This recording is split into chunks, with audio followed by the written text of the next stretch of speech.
No matter what you do, your ultimate goal, beyond what you're trying to accomplish at the moment, is to achieve your own happiness and become a good person.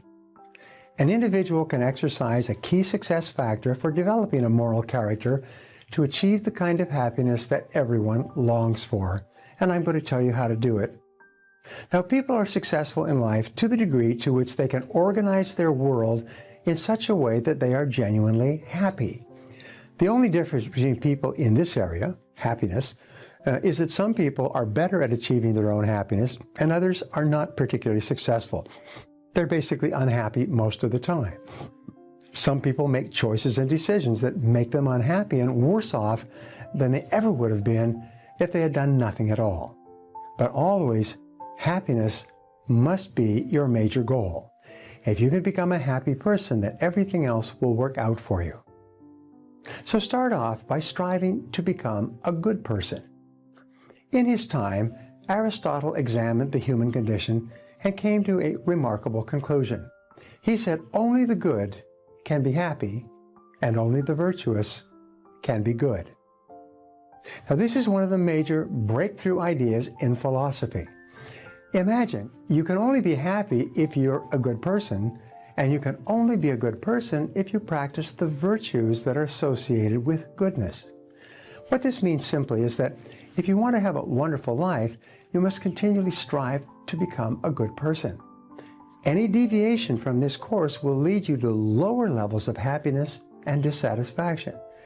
Every single time you act consistently with the highest values and virtues that you know, you feel happy and strong inside. Your self-confidence and self-esteem go up, and you become more effective in your relationships and in your work.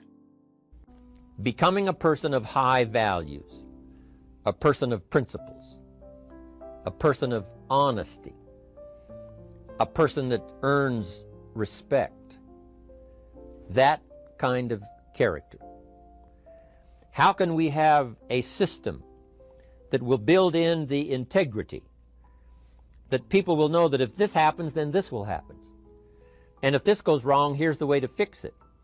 Unless you have the principles and the character and the integrity to put together a viable plan for a wide variety of people, then the system is not going to last very long.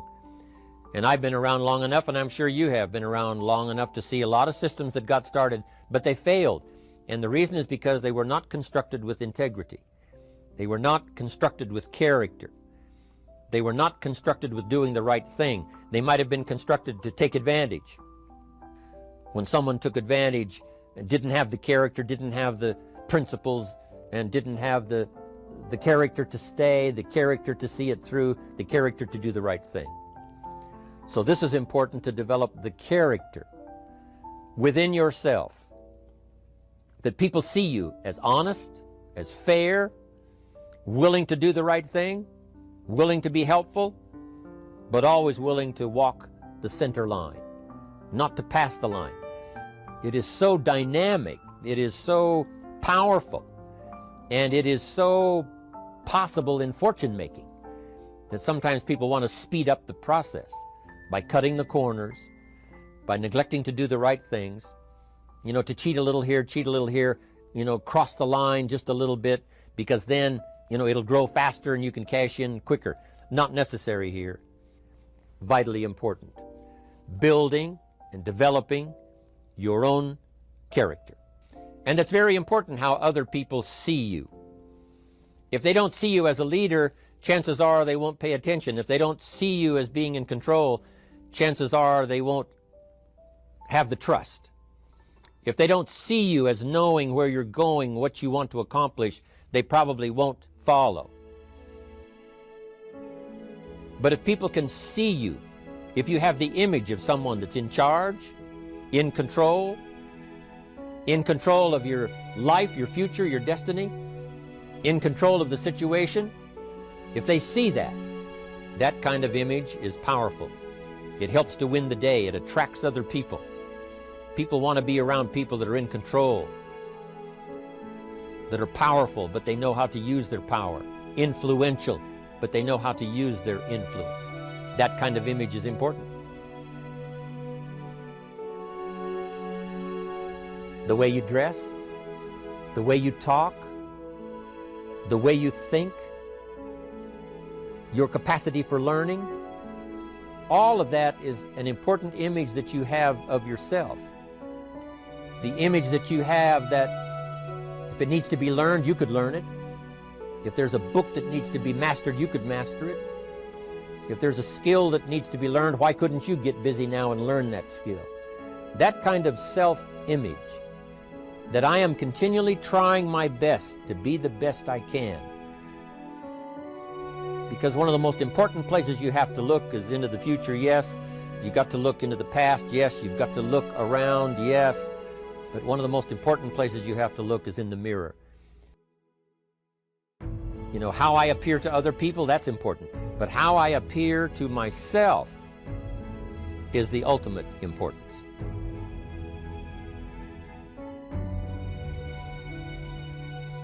Now, in our world, your reputation is your greatest asset.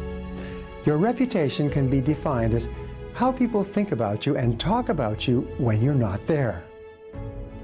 As you know from your own experience, when people talk about you in either positive or negative terms, and you find out about it, it has a major impact on your thinking and on your emotions, either positive or negative. Because of the law of attraction, as you develop a moral character and live more and more by the highest and best virtues that you know, you will become a happy and good person. So you must always strive to exercise this success factor and develop a high moral character. You must compare everything you have to do and say, is this the right thing to do? And the rule is always do the right thing. And you always know inside what the right thing is. Now, there is a success factor for greatness that I want to share with you. If character is the greatest success factor to your life, the fundamental component of one's character is trust. In relationships, trust is the glue that holds it all together. It's impossible for us to proceed in any kind of a relationship unless we trust and feel confident with the other person. All good friendships are based on trust. All strong families are based on trust. And in companies which are larger business families, trust is the fundamental ingredient that determines the success and the prosperity of the enterprise. Now, if the inner expression of integrity is truth, then the outer expression of integrity is quality work and quality behavior under all circumstances. In Abraham Maslow's studies of self-actualizing people, he found that one of the characteristics of the most advanced people he studied was that they were extremely objective and truthful about themselves, about their strengths and about their weaknesses, and about their situations in life. They never tried to convince themselves or others of things that weren't true. These self-actualizing people exercised the success factor of character, and they lived in truth with themselves. As a result, they were able to live in truth with others. I find it especially helpful when I discover something about the origins of words in ancient or foreign languages. I learned the origin of the word, and then I just sat there for a minute and realized that in this case, the origin of the word just about says it all. So I'm going to tell you where the word character comes from, and I'd hope it has as big an effect on you as it did on me. Character comes from a Greek word meaning chisel, or the mark left by a chisel. I'm going to repeat that because I think it's very important. Character is derived from the Greek word for chisel. And of course, a chisel is a sharp steel tool used for making a sculpture out of a hard or difficult material like granite or marble. And a chisel is also used for stripping away waste material from an object, stripping away stuff that might get in the way in order to get down to the essential thing, the thing that really matters. So in its origins, the word character isn't related to a word like charisma. which we've described as a kind of magic wand. Character isn't a magic wand. Character comes from chisel, and I hope you'll remember that. You've got to chisel your character out of the raw material of yourself, just like a sculptor has to create a statue. The raw material is always there. Everything that happens to you, good or bad, is an opportunity for building your character. Character is something that you have and that you are. You could be marooned on a desert island, and your character would still be important. In fact, it would likely be very important in that situation. But charisma wouldn't do you any good at all. Charisma requires the presence of others, while character is all about you. Character is the person you are after you've chiseled and have gotten past all the unnecessary material to what's underneath. But since we're usually surrounded by other people, let me be a little more specific about how the differences between a charismatic person and a person with character can play out in the real world, particularly in leadership situations. The essential point is this: I don't think character is something that just happens by itself, any more than a chisel can create a work of art without the hand of an artist guiding it. In both instances, a conscious decision has been made. A conscious process of design is at work. Character is the result of hundreds and hundreds of choices you may make that gradually turn who you are at any given moment into who you want to be. If that decision-making process is not present, you'll still be somebody. You'll still be alive, but may have a personality rather than a character. And to me, that's something very different. From my teacher, Mr. Schoaf, who said to me, Mr. Rohn, if you want the future to change for you, you've got to change. And he said, if you don't change, the next 6 years of your life is going to be just like the last 6. You'll still be behind on your bills. You'll still be behind on your promises.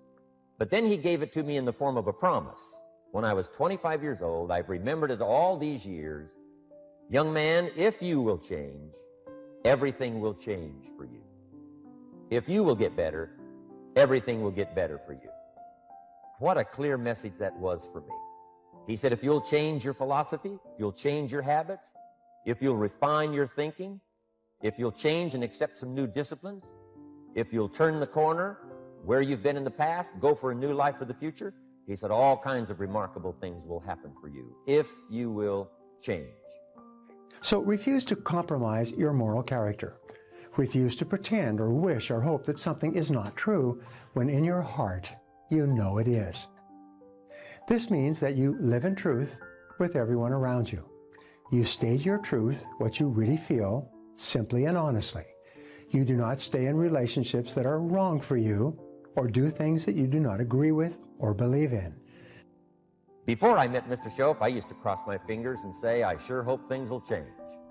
I was hoping the government would change and the tax structure would change and that my boss would change and pay me more money, this would come down, and I was hoping that circumstances would get better. And then I discovered from my teacher that those things are going to continue the same. In fact, all of those things that happen to us is kind of like the wind that blows. But we must not leave our future just to the wind, just to the economy, just to the structure of the way things are happening today. Here's what we must learn to do, and that is set a good sail. And if you'll learn to set a good sail, and that's what my teacher taught me in those early days. He said, Mr. Rohn, the wind is going to blow however it's going to blow. Politics are going to be politics, and the economy is going to be the economy. And however it turns out, that's the way it's going to be. What you must learn to do is not to wish for a better wind. That's naive. The key is to wish for the wisdom and the skills and the learning so that you can set a better sail. And so that's what I did at age 25. I went to work not on the economy. I went to work not on the community. I didn't go to work to try to change the government. I didn't go to work to try to change my boss or the company. I didn't go to work to try to change circumstances. I went to work to try to change myself. And I picked up that promise my teacher shared with me that if I would change, my income would change. If I would change, my bank account would change. If I would change, my future would change. And sure enough, his promise came true for me. The first 6 years of my economic life, I wound up broke. Those pennies in my pocket, nothing in the bank, behind on my promises. The second 6 years of my economic life, I wound up rich. But interestingly enough, the second 6 years of my economic life, the government was about the same and the economy was about the same. You know, the companies were about the same. What they paid was the same. Circumstances around me were the same. You know, my negative relatives were the same. But I was not the same. That's how my life changed. Things started working for me, changing my life all those years ago. We've called it power living, and let me just give you the list. All of this, I'm sure, is familiar to you. Maybe I can show it to you in sort of a new way with a new concept, but here's my list. It's a list you can use in your training, passing it on to someone else. And here it is. First, self-confidence. Where does self-confidence come from? And this is the best advice I can give you on that. Not neglecting, first of all, the small daily disciplines. Self-confidence really comes from feeling good about yourself. And one of the best ways to feel good about yourself is at the end of the day to know that you poured it on. You did your best. If you conducted a meeting, you did the best you could. If you made a phone call, it was the best phone call you could possibly make. If you wrote a letter, it wasn't a casual letter, it was your best letter. At the end of those kind of days, when you feel good about yourself, self-confidence starts to rise. You know that if you can have this kind of a good day, you can have another one the next day, and those days become the weeks become the months, and the month becomes a powerful year. Self-confidence comes from the lack of neglect. If you will not neglect to do the small daily disciplines, that's where self-confidence comes from. Part of good health is self-confidence. I know I'm going to be healthy. I take the Herbalife products. I eat the apple a day. I walk around the block. I do the jogging on the beach. At the end of the day, when you've really poured it on and you've done all the stuff, self-confidence grows. That self-confidence affects your health. It affects your future. It affects your psyche. So this is true. One of the great powers is self-confidence. Self-confidence means willingness to do whatever it takes to achieve. Some people say, well, I'll do it for a little while and see what happens. You know, I'll try a couple of things. If that doesn't work, I'm out of here. And all of us know that that kind of person doesn't have much of a future. But if you're willing to do whatever it takes, if I have to learn a couple of things, I will learn those things. If I got to learn 5 or 6 things, I'll learn all 6. If I have to take an extra class, I'll take an extra class. If I've got to read the books, I'll read the books. If I have to consult with people who know more than I know, I will do the necessary consulting. Whatever it takes, I will do. That starts to develop unbelievable self-confidence. Self-confidence also comes from the ability to rise above your circumstances. Here's the next one, learning the power of purpose. A person who has purpose in their life, they have something to go for, some meaning. One writer described it, for some people it becomes a magnificent obsession. And for you and I, maybe it doesn't need to be that dramatic as a magnificent obsession.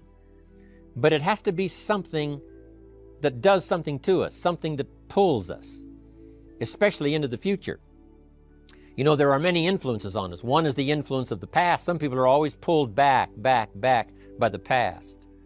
Some people are always pulled aside by the distractions. But here's what's powerful. If you have a list of high purpose in your life, it pulls you toward the future. And the more powerful the purpose is, the stronger it pulls. And here's the other great advantage if you have purpose for the future. It pulls you through all kinds of challenges and all kinds of difficulties. If you don't have these strong purposes for the future, it's easy to get swallowed by a bad day. It's easy to be almost annihilated by a poor month. And it's easy sometimes to almost disappear beneath the waves of a year that goes backwards if you don't have something to pull you beyond that year. So if you want something to pull you through all kinds of challenges, all kinds of difficulties and things that come at you, you got to have something on out there beyond today, beyond next week, beyond next month, beyond this year, that pulls you into the future. And the clearer it is, the stronger it pulls. The more dynamic it is, the more it affects your life, your spirit, your heart, your soul. It also creates imagination. It gets your mind working on how to achieve that purpose. And if your mind will work, and if your heart works, and if your spirit works, and if you have good input, like good ideas, I'm telling you, there isn't anything you can't accomplish. So that's one of the great powers that'll make a variable of you, and that is purpose. The third on the list I had is expertise. Wanting to excel in all of the skills and settling for nothing less than an outstanding performance. If you're willing to be the best in your field, if you're willing to demand of yourself excellence in skills, to be the best that you can possibly be. In the training, do the best you possibly can. In doing a workshop, do the best you possibly can. Developing the skills of using your personality, developing the skills of language, developing the skills of influence, developing the skills of organizing. If you're willing to be an expert in all of the skills, Herbalife has the way for you to invest those skills and not only make a handsome living, not only make a lot of money, but if you would so desire and if it would be your purpose, a chance to make your fortune. Expertise, excellence in skills. Here was the next one on my list, making a powerful contribution to you, the variable, and that is preparation. Well prepared. And preparation, of course, involves a whole lot of things. A big share of our life is preparing, getting ready. When we go to the first grade in school, we're just preparing for the second grade. After we've finished 2 grades, the 2 grades prepare us for number 3. Sometimes it seems like a long, excruciating time. And the time will just seem like it'll never come when we can finally have the performance that we really want. But it takes time to prepare. It takes time to get ready. And the decisions you make in the preparation time, those are the decisions that last for a lifetime. Preparing to have a good day. It's that preparing, maybe the night before, maybe the couple of days before the day that you're going to put everything together. The preparation for a meeting means that you've taken it serious. The preparation for doing a workshop means you're serious about the workshop. You want to make the best contribution. That kind of preparation is important. But here's preparation that's very vital, and that is to prepare yourself for success. Life seemingly does not wish to waste success on the unprepared. Life says, why waste a fortune on this person? They're not prepared to do the right things with it. They're not prepared to use it wisely. If a fortune was bestowed upon this unprepared person, it would probably be wasted. The people that could have been touched won't be touched. What could have been done won't be done because this fortune will have been wasted on the unprepared person. So not only look for fortune, not only look for the promise, but prepare yourself and ask of yourself, what can I do to make myself ready? Because remember, life was designed not to give us what we want, not to give us what we need, but life was designed to give us what we deserve. Next on my list to help you become the powerful variable was enthusiasm. And here's what I wrote about enthusiasm. Enthusiasm that's powerful is mostly enthusiasm that is enthusiasm inside, 90%, 10% outside. We all know what the enthusiasm is like when somebody lets us see their enthusiasm, which is like the 90%, and only 10% of it is inside. But the enthusiasm that really affects people is not just being loud, but the enthusiasm that runs deep, the enthusiasm that comes from deep inside, created by self-confidence, created by purpose, created by genuine willingness to help other people. That kind of enthusiasm, knowing that you're going to get the job done, knowing you're going to affect people, knowing you're going to have testimonials flowing in from all kinds of directions. That kind of enthusiasm. A lot of it is quiet. A lot of it is unheard. And the 10% that's heard, it rings a bell. People call it genuine enthusiasm because they know that what you say in the outward display of your enthusiasm is only a small tip of the iceberg of the enthusiasm you feel inside that really motivates you to do the best job you can. Every value in life must be paid for, and those that pay are the ones that get it. It says those that give receive. Someone says, I wish to receive, I wish to receive. You don't have to concentrate on receiving. Just become a good giver. It says those that search will find. Someone says, well, I need to find some good ideas to help change my life for the future. Then to find good ideas, that doesn't come because you need them. It comes because you search for them. If you want good ideas, you got to go after them. You got to go to the class, you got to go to the workshop, you got to go to the training, go to the book, right? You got to go to the journal, right? Go where good ideas are being taught, go searching, go looking, because good ideas are not going to be wasted on those that are not seeking, searching, well prepared. So, prepare yourself to be ready for fortune when it comes, to be ready for challenge when it comes, to be ready for opportunity when it comes. Opportunity comes along and passes by the person that is not well prepared. Need a little pick-me-up today? Welcome to the new Fresh Motivation app, where you'll find daily motivation, daily quotes. Listen to your favorite speeches in the background or with a black screen, so nothing interrupts your motivational moment, where you can create your personal profile, create playlists of your favorite speeches and quotes, add personal notes, and start setting goals. Fresh Motivation, the home of motivation. Get it now for free on Google Play.